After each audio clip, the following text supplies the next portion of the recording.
crane operations with remote or manual controls. Once the easy hauler has been unloaded, driven to the work site, and properly leveled, you will need to change hydraulic flow to the upper half of the machine.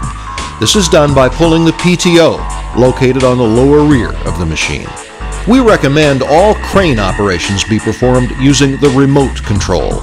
Use of the manual controls should be done only in case of an emergency. That's because manual controls bypass the HOP, the hydraulic overload protection system, and damage or injury could result. However, you should know how to operate the crane manually in case this becomes necessary. Boom in, out, and up, down. Rotate clockwise, counterclockwise, winches up, down, and auger direction all are clearly labeled on the upper control panel on the rear of the crane. The remote can be used in a variety of ways. The basic remote gives you the ability to operate all crane functions. It comes standard with each machine.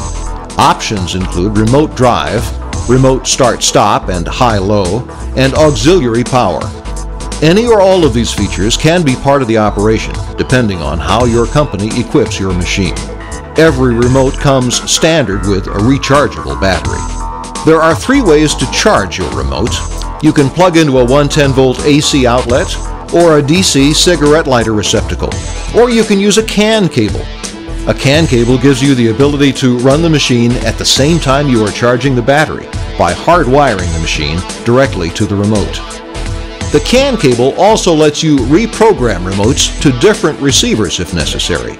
If used correctly, a remote can operate up to 24 hours on a single charge. A full charge generally takes 2 hours.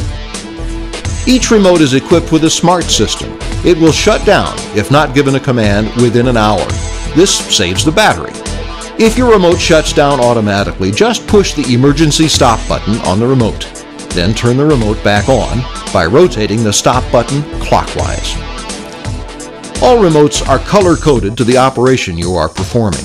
If you're in the drive position, all joystick commands follow labels to the same color as the drive. If you switch to the crane position, all joystick operations change to the labels in the same color as the crane label. With the PTO pulled out and the toggle switch set in the crane position, the left joystick will control the boom up and boom down from plus 80 degrees to minus 10 degrees, along with clockwise and counterclockwise continuous rotation. The right joystick will control boom in and boom out up to 41 feet, along with winch up and winch down. The rope on the winch is 100 feet long and has a tensile strength of 30,000 pounds. Never hook the rope to itself, as damage will occur. Always know your weights and refer to the load chart located on the rear of the crane for proper lifting capacities. The chart on this machine has a 360-degree work zone.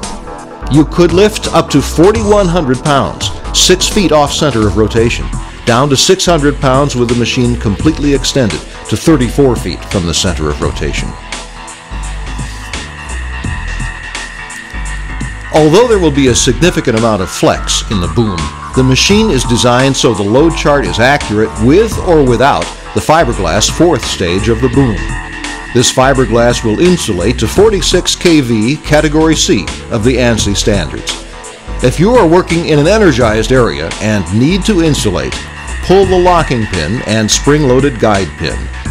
Slide the fiberglass section out until the guide pin catches. Replace the locking pin.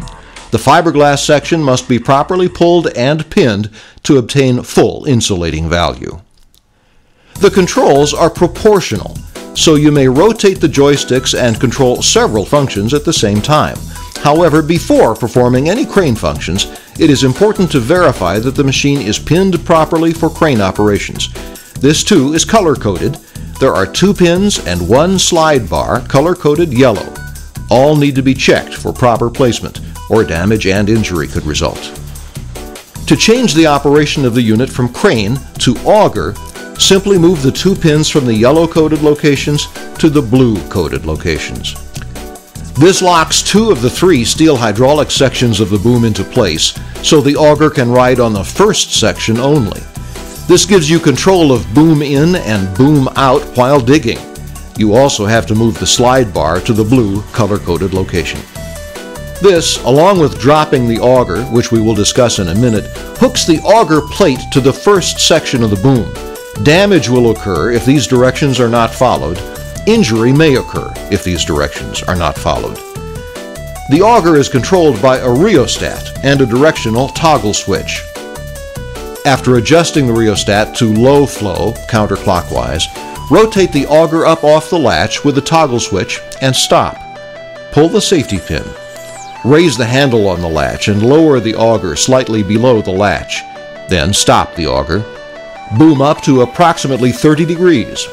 Use the angle indicator located on either side of the boom so that when you lower the auger, it can clear the frame. Lower the auger and remove the strap. You now can boom out up to 14 feet from center of rotation with the 360-degree work zone. Bring the engine speed up to 2100 RPMs to dig with the auger. The Kelly bar runs the entire length of the auger. It has several pinning positions for the desired hole depth up to 12 feet. To stow the auger, simply reverse the process. It is important to lower the Kelly bar to its original position and boom the crane completely in before raising the auger for stowage. When you are lowering the auger to the latch, it should run parallel to the crane. The machine is also equipped with an upper tool circuit that flows up to 4 gallons per minute. It runs any hand tools you may need in the bucket, along with the pole guide. You pressurize this circuit by the auxiliary toggle switch on the remote. Control the amount of flow with the rheostat next to the toggle or at the manual valve at the rear. The crane also has 3 halogen lights for night work. They can be turned on by a toggle switch on the remote or by a switch on the side of the crane.